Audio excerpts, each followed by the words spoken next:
ओम नमः शिवाय, ओम नमः शिवाय, ओम नमः शिवाय, ओम नमः शिवाय। आपको फिर पुनः ले चलते हैं भोलेनाथ के श्री शिव महापुराण की कथा रुद्र संहिता के पार्वती खंड के अथ सप्तविशो अध्याय 27वें अध्याय में, जिसमें आपको मिलेगा कि भोलेनाथ यानी जटाधारी ब्राह्मण द्वारा पार्वती के समक्ष शिव जी के स्वरूप की निंदा करना।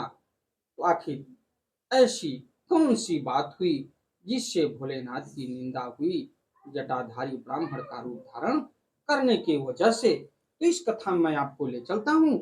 हमारी वीडियो, हमारी कथा आपको अच्छी लगे तो वीडियो को लाइक करिए, शेयर करिए, चैनल को सब्सक्राइब करिए, बेल आइकन दबाना न भूलिए, जिससे हमारी कोई भी महत्वपूर्ण धार्मिक वीडियो आप तक शीघ्र पहुंचे। आपका दिन मंगलमय हो। ओम श्री शांब शिवाय नमः। ओम श्री गणेशाय नमः। तो माता पार्वती कह रही हैं, श्रृणु द्विजेंद्र जटिल मद वृत्तम निखिलम खलु सख्युक्तम मेद्य यत् सत्यम तथैव न चान्यथा। तो माता पार्वती कह रही हैं, हे द्विजेंद्र, हे जटिल, मेरा समस्त वृत्तांत सुने। इस समय मेरी सखी ने जो कुछ भी कहा है वह सब सत्य है, कुछ भी झूठा नहीं है। ये माता पार्वती कह रही हैं भोलेनाथ से, जटाधारी से, जो ब्राह्मण का वेश धारण करके माता पार्वती की परीक्षा लेने के लिए गए हैं। तो वह सब सत्य है और कुछ भी झूठा नहीं है। मैंने मन, वचन एवं कर्म से शंकर जी का ही पति भाव से वर्ण किया है। यह बात मैं सत्य कहती हूँ, असत्य नहीं है। मैं जानती हूँ कि दुर्लभ वस्तु मुझे कैसे प्राप्त हो सकती है, फिर भी मन की उत्सुकता वश मैं इस समय तप कर रही हूँ। उसके बाद परमपिता ब्रह्मा जी कह रहे हैं, इत्युक्त्वा वचनं तस्मै स्थिता सा गिरिजा तदा उवाच ब्राह्मणस्तत्र तच्छ्रुत्वा पार्वती वचः। तो ब्रह्मा जी कह रहे हैं कि इस प्रकार उस ब्रह्मचारी से कहकर गिरजा चुप हो गई और तब वे ब्राह्मण पार्वती की बात सुनकर कहने लगे। तो ब्राह्मण उवाच, ब्राह्मण यानी महादेव कह रहे हैं कि अभी तक मुझे यह बड़ी इच्छा थी कि यह देवी किस वस्तु को प्राप्त करने के लिए अत्यंत कठिन तप कर रही है। हे देवी, तुम्हारे मुख कमल से सारी बातें सुनकर और उसे जानकर अब मैं यहाँ से जाना चाहता हूँ। अब तुम जैसा चाहती हो वैसा ही करो। यदि तुम मुझसे इन बातों को न कहती तो मित्रता व्यर्थ हो जाती, कार्य तो होने वाले के अनुसार होता, इसीलिए सुख पूर्वक उसे कहना चाहिए। तो आपने बड़ी अच्छी बात कही, जो अपने मन के, अपने दुखों को हमसे आप कही। ये भोलेनाथ माता पार्वती से कह रहे हैं। तो ब्रह्मोवाच, ब्रह्मा जी कह रहे हैं कि इत्युक्त्वा वचनम तस्य यावदन्तु मियेषसः तावच्च पार्वती देवी प्रणम्योवाच तम द्विजम। तो परमपिता ब्रह्मा कह रहे हैं कि हे नारद, इस प्रकार कहकर ज्यों ही उस ब्राह्मण ने जाने की इच्छा की, तभी पार्वती देवी प्रणाम करके उन द्विज से कहने लगी। तो माता पार्वती कह रही हैं, किम गमिष्यासि विप्रेंद्र स्थितो भवहितं वद। इत्युक्ते तया तत्र स्थितो वाच स दंड घृक। तो माता पार्वती कह रही हैं कि हे विप्रेंद्र, आप क्यों जा रहे हैं? ठहरिए और मेरे हित की बात कहिए। उनके ऐसा कहने पर वे दंडधारी रुक कर कहने लगे। तो आगे महादेव कह रहे हैं, जो ब्राह्मण का भेष धारण करके गए हैं, हे देवी, यदि तुम सुनने की इच्छा करती हो और भक्ति पूर्वक मुझे रोकती हो तो मैं तुमसे वह सब तत्व कहता हूँ, जिससे उनके विषय में तुम्हें भली भांत जानकारी हो जाएगी।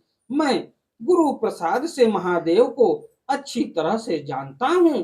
जो बात सत्य है उसको कह रहा हूँ, तुम सावधान होकर सुनो। महादेव बैल की सवारी करते हैं। महादेव के पास किसी भी प्रकार का कोई सवारी नहीं है। वो बैल की सवारी करते हैं और भस्म पोते रहते हैं, जटा धारण किए रहते हैं, व्याघ्र चर्म धारण करते हैं और हाथी का चमड़ा ओढ़ते हैं। ये स्वयं भोलेनाथ माता पार्वती से कह रहे हैं कि वो तो व्याघ्र चर्म पर बैठते हैं और हाथी के चमड़े को ओढ़ते हैं, और इस प्रकार देखा जाए तो भस्म को लगाते हैं और उनके पास सवारी कोई नहीं है। सिर्फ सवारी है तो एक बैल ही है। वे कपाल धारण करते हैं तथा संपूर्ण शरीर में सांप लपेटे रहते हैं। वे विष पीने वाले, अभक्ष का भक्षण करने वाले विरूपाक्ष और महाभयंकर हैं। उनके जन्म का किसी को पता आज तक नहीं है और वे गृहस्थोचित भोग से सर्वथा रहित हैं। वे दिगंबर, 10 भुजा वाले तथा भूत प्रेतों के साथ निवास करते हैं। हे देवी, तुम किस कारण से उन्हें अपना पति बनाना चाहती हो? तुम्हारा ज्ञान कहाँ खो गया है? इसे विचार कर मुझसे इस समय कहो। मैंने पूर्व समय में भी उनका भयंकर चरित्र सुना है। यदि तुम्हें उसे सुनने की इच्छा हो तो मैं कह रहा हूँ, उसे सुनो। पहले दक्ष कन्या साध्वी सती ने वृषभ वाहन शिव का वरण किया था। उसके साथ उन्होंने जैसा व्यवहार किया वह बात भी तुमने सुनी होगी।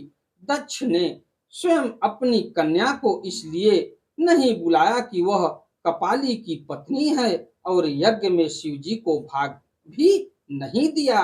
इस अपमान से अत्यंत क्रुद्ध हुए सती ने अपने प्रिय प्राण त्याग दिए और उसने शंकर जी को भी छोड़ दिया। तुम सभी स्त्रियों में रत्न हो और तुम्हारे पिता भी पर्वतों के राजा हैं। फिर उग्र तपस्या के द्वारा तुम इस प्रकार के पति को क्यों प्राप्त करना चाहती हो?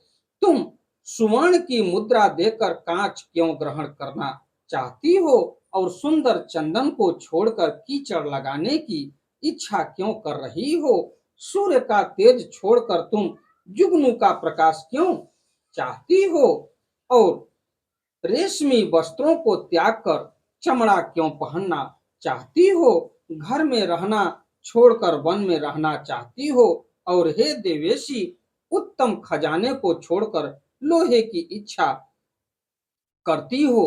जो तुम इंद्र आदि लोकपालों को छोड़कर शिव में अनुरक्त हुई हो, यह तो उचित नहीं है और यह लोक के सर्वथा विरुद्ध दिखाई पड़ता है। कहाँ तुम कमल के समान विशाल नेत्र वाली हो और कहाँ वे भयंकर 3 नेत्र वाले हैं। तुम चंद्रमा के समान मुख वाली हो तथा वे शिव 5 मुख वाले कहे गए हैं। तुम्हारे सिर पर सर्पिणी के समान बेणी सुशोभित है और शिव का जटाजूट तो प्रसिद्ध ही है। तुम्हारे शरीर में चंदन का लेप और शिव के शरीर में चिता का भस्म लगा रहता है। कहाँ तुम्हारा दुकुल और कहाँ शंकर का गज चर्म, कहाँ तुम्हारे दिव्य आभूषण और कहाँ शंकर के सर्प, कहाँ सभी देवता तुम्हारे सेवक तथा कहाँ भूतों तथा बलि को प्रिय समझने वाला वह शिव, तो कहाँ तुम्हें सुख देने वाला मृदंग वाद्य और कहाँ डमरू, कहाँ तुम्हारी भेरी की ध्वनि और कहाँ उनका अशुभदायक श्रृंगी का शब्द, कहाँ तुम्हारा ढक्का ढक्का नामक बाजे का शब्द और उनका अशुभ गले का शब्द। तुम्हारा रूप उत्तम है और शिव का रूप नहीं है।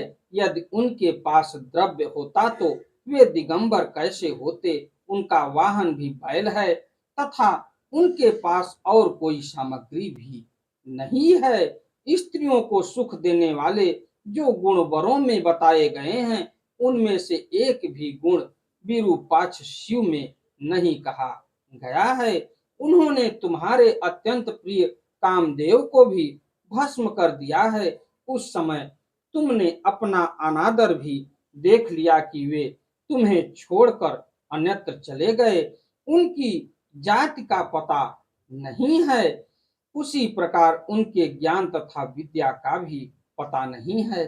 पिशाच ही उनके सहायक हैं और उनके गले में विष दिखाई पड़ता है। वे विशेष रूप से विरक्त हैं, इसलिए अकेले रहते हैं। अतः तुम शंकर के साथ अपना मन मत जोड़ो। कहाँ तुम्हारा हार और कहाँ उनकी मुंडमाला, कहाँ तुम्हारा दिव्य अंगराग और कहाँ उनके शरीर में चिता भस्म। हे देवी, तुम्हारा और शंकर का रूप आदि सब कुछ एक दूसरे के विपरीत है। मुझे तो यह अच्छा नहीं लगता। अब तुम जैसा चाहती हो वैसा करो। जो कुछ भी असद वस्तु है वह सब तुम स्वयं चाह रही हो, तुम उससे अपना मन हटा लो, अन्यथा जो चाहती हो उसे करो। उसके बाद परमपिता ब्रह्मा जी कह रहे हैं, इत्येवं वचनं श्रुत्वा तस्य विप्रस्य पार्वती उवाच कुद्ध मनसा शिव निंदा परम द्विजम। तो ब्रह्मा जी कह रहे हैं कि उस ब्राह्मण के इस प्रकार के वचन सुनकर पार्वती कुपित मन से उन शिव निंदक ब्राह्मण से कहने लगी। तो आगे की कथा में मैं आपको ले चलूंगा कि माता पार्वती उस ब्राह्मण से क्या कहती हैं। हमारी वीडियो, हमारी कथा आपको अच्छी लगे तो वीडियो को लाइक करिए, शेयर करिए, चैनल को सब्सक्राइब करिए, बेल आइकन दबाना ना भूलिए, जिससे हमारी कोई भी महत्वपूर्ण धार्मिक वीडियो आप तक शीघ्र पहुंचे। इस प्रकार से इति श्री शिव महापुराणे द्वितीयायाम रुद्र संहितायाम तृतीय पार्वती खंडे ब्रह्मचारिता रवाणन वाक्यम नाम सप्तविंशो अध्याय। इस प्रकार श्री शिव महापुराण के अंतर्गत द्वितीय रुद्र संहिता के तृतीय पार्वती खंड में ब्रह्मचारी प्रतार वाक्य वर्णन नामक 27वां अध्याय पूर्ण हुआ। तो चलते चलते एक बार प्रेम से बोलिए ओम नमः शिवाय, ओम नमः शिवाय, ओम नमः शिवाय, ओम नमः शिवाय, ओम नमः शिवाय। धन्यवाद।